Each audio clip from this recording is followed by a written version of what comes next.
जय हिंद दोस्तों, मैं सौरभ सुमंझा। आज का जो मेरा मुद्दा है वो ये है, कुछ लोग आजकल आई सपोर्ट एनडीटीवी कह रहे हैं और कुछ लोग आई सपोर्ट जी न्यूज़ कह रहे हैं। मुझे लगता है, ये मेरी व्यक्तिगत राय है और मुझे लगता है ये सही भी है वह काफ़ी हद तक, कि एक एनडीटीवी और एक जी न्यूज़ दोनों जो है ना एक अलग अलग छोड़ के हैं। मतलब दिखता है, साफ साफ दिखता है कि ये बीजेपी के लिए है और ये कांग्रेस के लिए है या फिर विपक्ष के लिए है।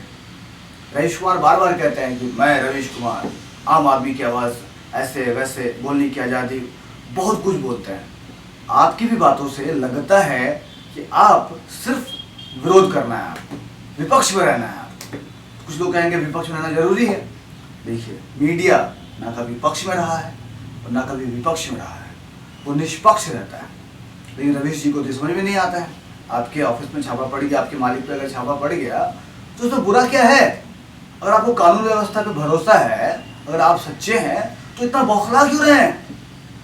मतलब मालिक की बात आप इतना, मतलब मालिक को प्रोटेक्ट करने के लिए आप कुछ भी कर सकते हो। आपके अगेंस्ट हैं तो वो सारे गोदी में मीडिया है, मतलब कुछ भी।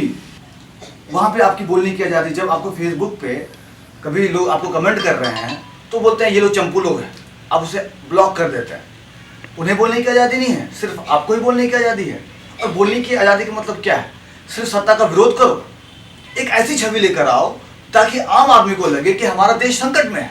यही चीज़ तो बीजेपी वालों ने भी किया। किन्होंने कहा कि भाई अगर कांग्रेस सत्ता में रही तो पूरे देश में मुसलमानों का राज हो जाएगा, और इसी वजह से आज वो लोग सत्ता पे हैं। आज आप लेकिन उल्टा बरगला रहे हैं इस बात को लेके कि नहीं बीजेपी आ गई है, सब कुछ खतरे में आ जाएगा, सब खतरे में है। भाई साहब, ऐसा कुछ भी नहीं होने वाला। आप चिंता मत कीजिए पब्लिक की, एकदम मत कीजिए, क्योंकि ये जनता जो है ना, भारत देश की जनता ना बहुत स्ट्रांग है, बहुत मस्त रहने वाले जीव है हम लोग। 100 साल तक अंग्रेजों को भी बर्दाश्त कर लिया हमने, फिर भी उठ के खड़े हो गए। 70 साल तक कांग्रेस को भी झेल लिया, फिर भी उठ के खड़े हो गए। भाई और 2 साल बीजेपी को झेल लेंगे, फिर भी उठ के खड़े हो जाएंगे। क्योंकि हमारे देश में ना, जो हमने जैसे जो जीव है ना, जनता, ये बहुत स्ट्रांग होती है, बहुत स्ट्रांग है, सबको पलट कर रख देगी। मनमोहन सिंह जी कहते हैं ना, अंडर एक्टिंग वाले आदमी, जो कुछ बोलते ही नहीं थे। हमारे मोदी जी इतना बोलते हैं, ओवर एक्टिंग लगता है भाई। अभी भी वो विपक्ष में ही है कि कांग्रेस ने ये कुछ नहीं किया। अगर जीडीपी भी डाउन चल रही है तो भी वो विरोध करते हैं कि नहीं कांग्रेस के कारण ऐसा होगा।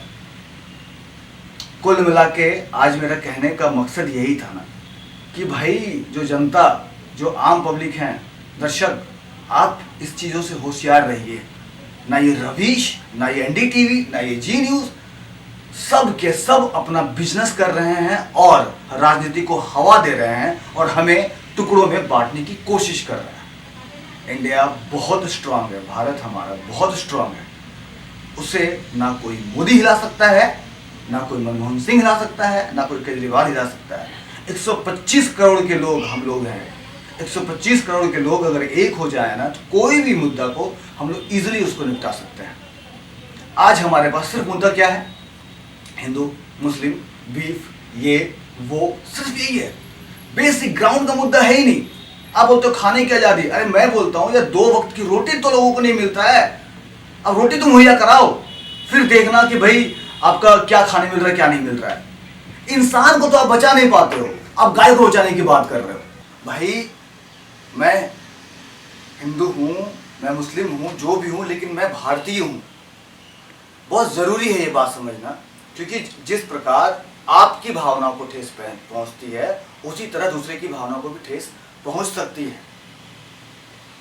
ग्राउंड लेवल की बात करें, खुश मिजाज होकर रहें, इंसानियत को बचाए रखें, और ये देश हमारा मजबूत था, मजबूत है और आगे भी मजबूत रहेगा।